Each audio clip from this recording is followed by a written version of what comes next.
most of us, and I think it seems like a lot of the time all of us, agree with the idea that experience teaches.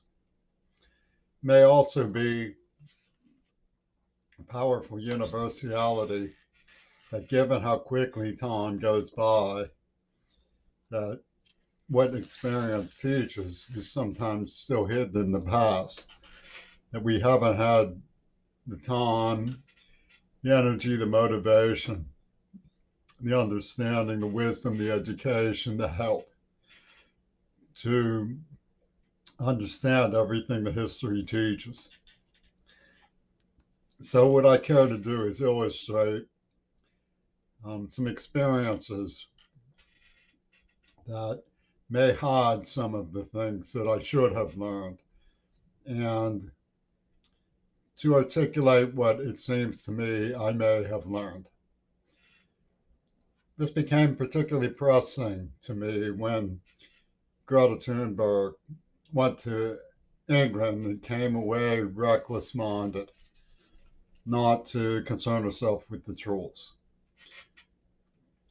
I agree with Hakeem Jeffries to a certain extent that freedom of speech applies to everyone. I was distressed when Loa Boba was um,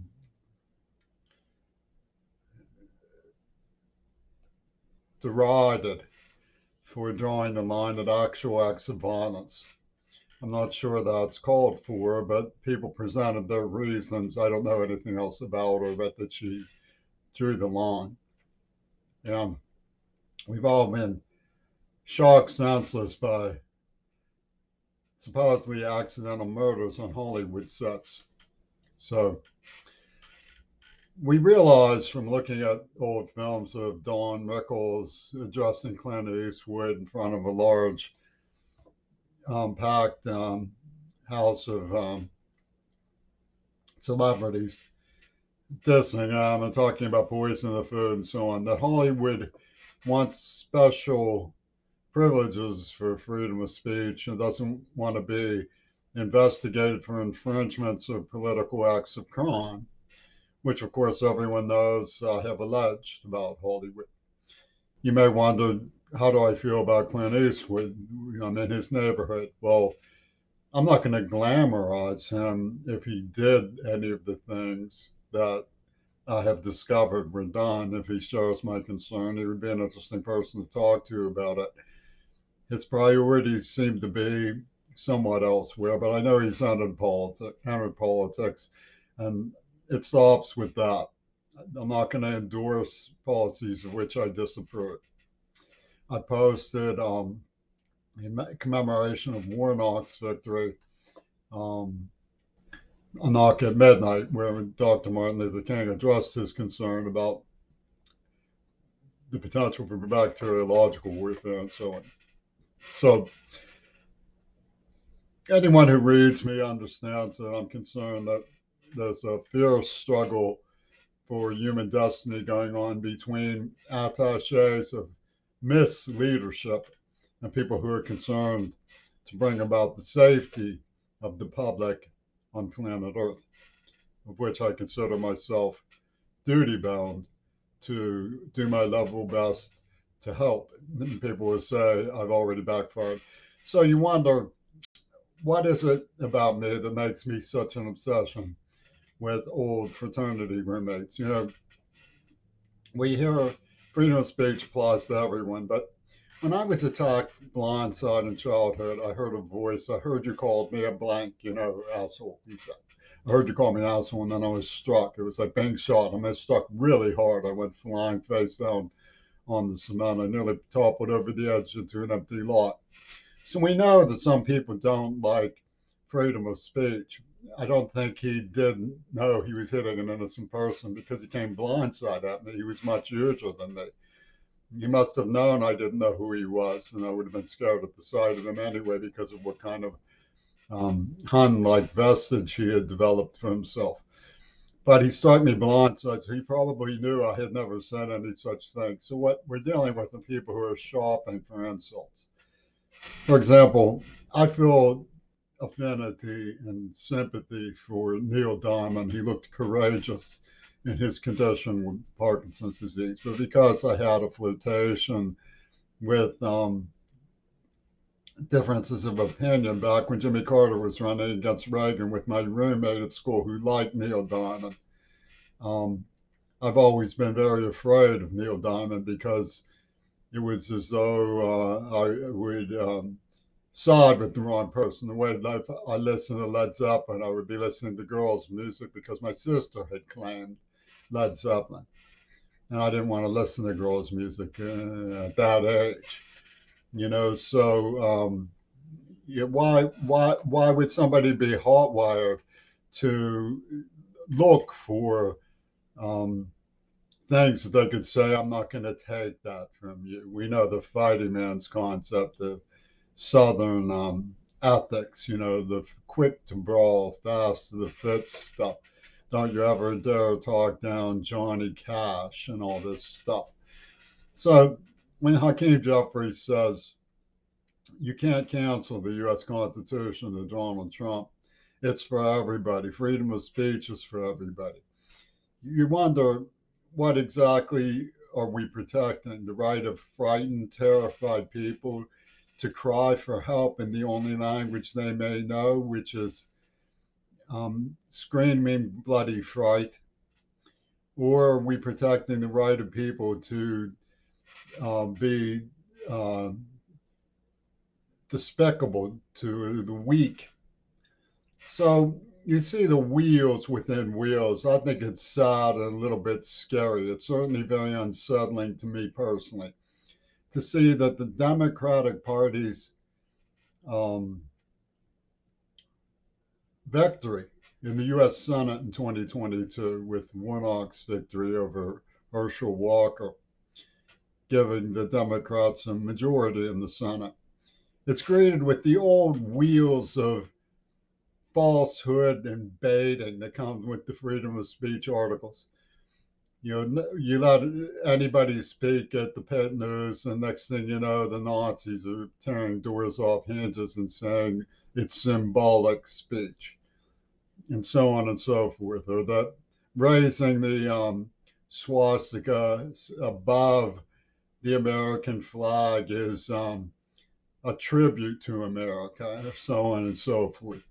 Or that attacking unprovoked a liberal child who's a distinguished citizen's child, symbolically to attack liberal America is somehow the work of the worship of angels in heaven.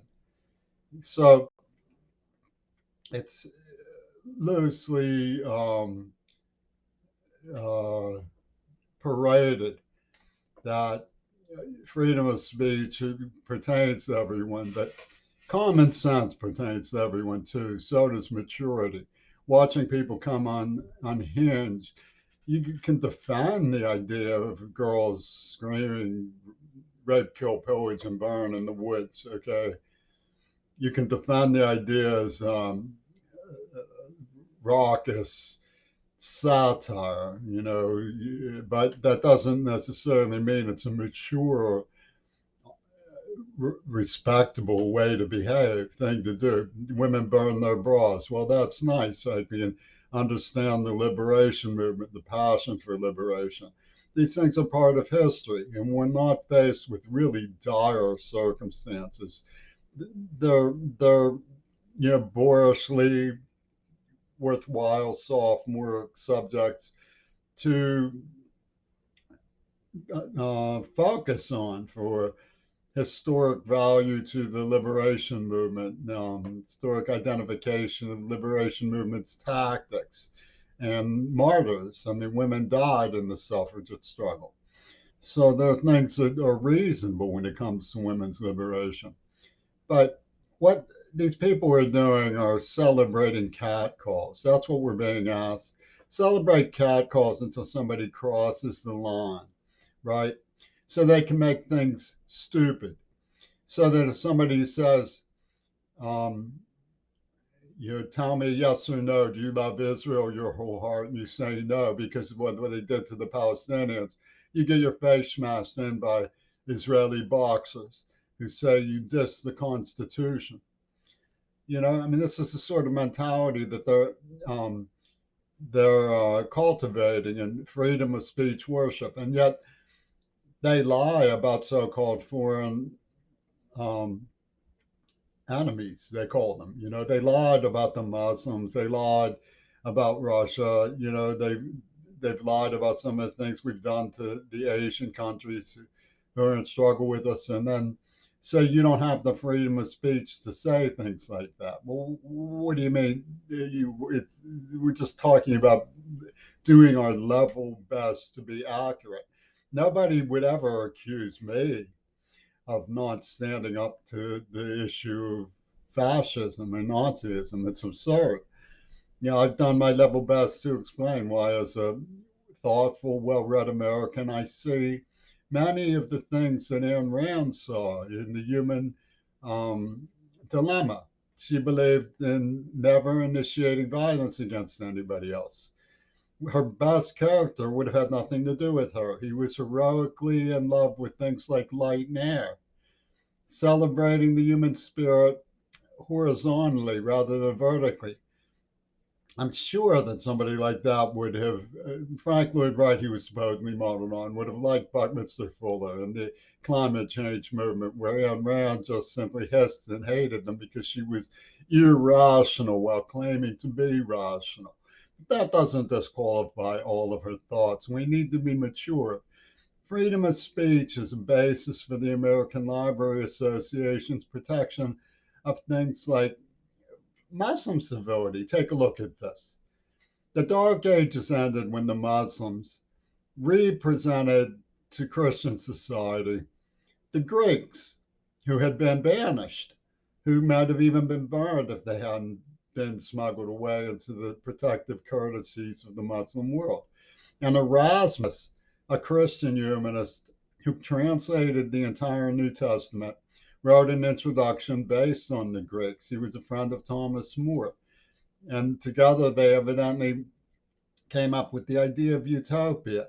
The Epicurean, somewhat ribald interpretation of um, Plato's Republic in light of Giles, and Fripp. You look at Egypt. The Egyptologists have pointed out that ancient civilizations come up out of the east coast of Africa, and civilization was claimed by Europe and Africa when it was black people who built the civilizations. I mean, we have a lot to learn from the way that we have handled freedom of speech. The free speech movement was an attempt to come to grips with excesses, but verbal excesses, to try to draw the line between verbal excesses and violence. Because there is one. It's called maturity. And if you get into these hyper um, fetishes about whose freedom of speech, mine or yours, you start saying, well, we're going to tolerate words being used as weapons, walls of sound being used as batons brutally to destroy the integrity of our classrooms, for example. It's an attempt to put people's fingers in their ears and go, like spoiled babies. It's not freedom of speech. It's blanking out reason and understanding. It's immature. And that's what we're up against. To see the Democratic victory be degraded into a soup of overly precious celebrities in their immaturity and imbecility defending the egos of Hollywood, trying to pick a fight over Neil Diamond, and who knows what other caustic sensibilities are being conjured so that they can justify attacking a grade school child blindside with words that they know weren't even true. It's not reasonable. It's not to call that democracy. It's like saying democracy is a drunken fool who's been dragged out on stage and the curtains pulled open on them as a practical joke. Is that what our society and Congress is going to be for the next 2 years, next 6 years? I think people who are in Congress ought to see psychiatric counseling before they just wildly engage the public with their delusions about freedom of speech and it's being sacred. Yeah, freedom of speech may have its moments of being sacred, but to call it um, a safety valve, to regard it as sacred is irresponsible. It's your responsibility to understand that words have meaning. You know, when it may be obvious that the meaning is perfectly innocuous when you see girls screaming rape, kill, pillage, and burn in the woods. And it might be innocuous, seemingly innocuous, when you hear rock stars screaming and hissing death seed at the full volumes of a Marshall stack. But what if it's not? Don't we have the right to know what's going on with these um, excessively vituperative pseudo patriots? You know, I mean, they're looking for some sort of gimmick. Is what doing. You're not being reasonable. You know, Anne Rand had a beautiful sentiment about this that she put into the um, area of the climax of her book, where a less strong individual was faced with a very level headed man.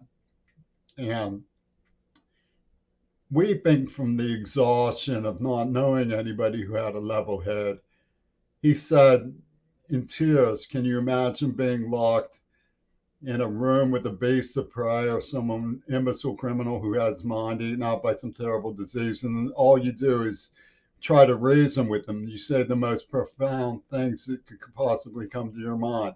And they just stare at you with some kind of malevolence, some predatory malevolence. I mean, is that the gig? Is that what you're after, Jens? I mean, it's absurd. You know, it's frightful that you should aim for that and say, well, freedom of speech is not sacred when that's the outcome that you're after. You're out to justify using freedom of speech as a weapon to hide unprovoked hatred, unprovoked violent crime. You know, saying, "Oh, you're not loyal to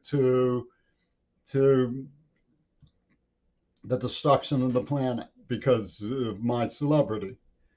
You know, it doesn't it's not that simple. You know, you have to be careful of what you take seriously when someone says well, they're going to cancel the Constitution. Ask them why. Would you like to explain to us why you think you should be allowed to get away with that? It's because freedom of speech. You don't like freedom of speech. You can't reason with something like that. It's just absurd. Just say, we're going to have to sanction you by not, entertaining this because it's a sensibility that needs to be outcast. It needs to be marginalized. We've gotten along for a long time, running the world by the Constitution. We think it works. I would like to think that the Senate Democrats, who I support, would say, we think that the Congress that we built it has the capability of being rational and working properly. We're not out to tar and feather people because they have views that are different than us. But all you're doing is you're saying, "Oh, we'll give the presidency to some punk rocker." I mean, what common sense is sacred? Don't you see that? Adulthood is sacred. People doing their level best to care about children and the old are sacred. Not everybody can handle Johnny Rotten's theater. And so the answer to that is to just marginalize people like that. It's not against the law to say, I'm too offended by what you're saying. I'm too exhausted by how you're saying it to entertain you by saying you have the right to say what you have to say. They say there's this thing, I'll fight to the death for your right to say it. Fight to the death for your right to say what? I mean, there's some things that shouldn't be said. There's some things that are not good things to say. It's certainly not a good thing to say anything evil about the people who were victimized and perished in Germany's concentration camps. That's outrageous. And to say it's anything but outrageous is a failure of judgment. Doesn't mean you should tie them to the bumper of a car and drag them to their deaths.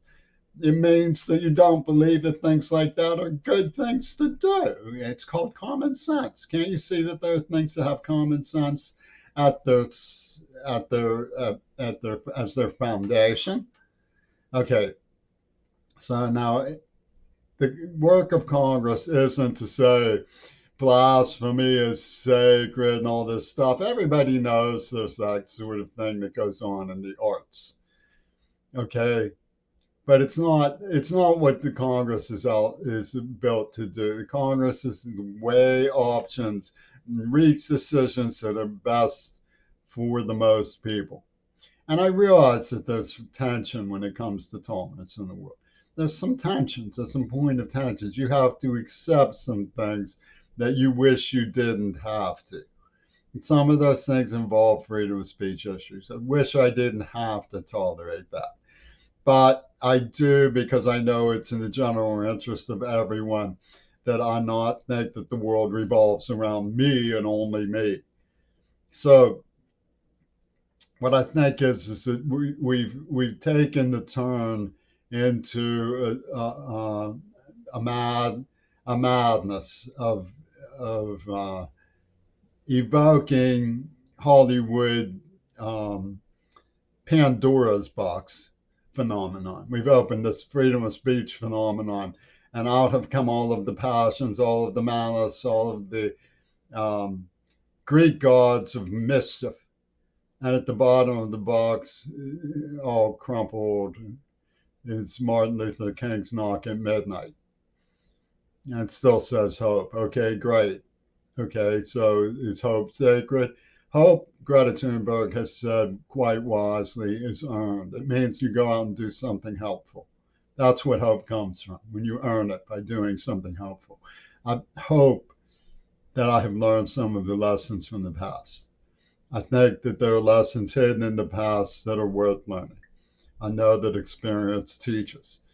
I hope that everyone has a level enough head and maturity to do their level best to stop the movement towards mass extinction that we have been driven into by fossil fuel um, uh, misjudgment.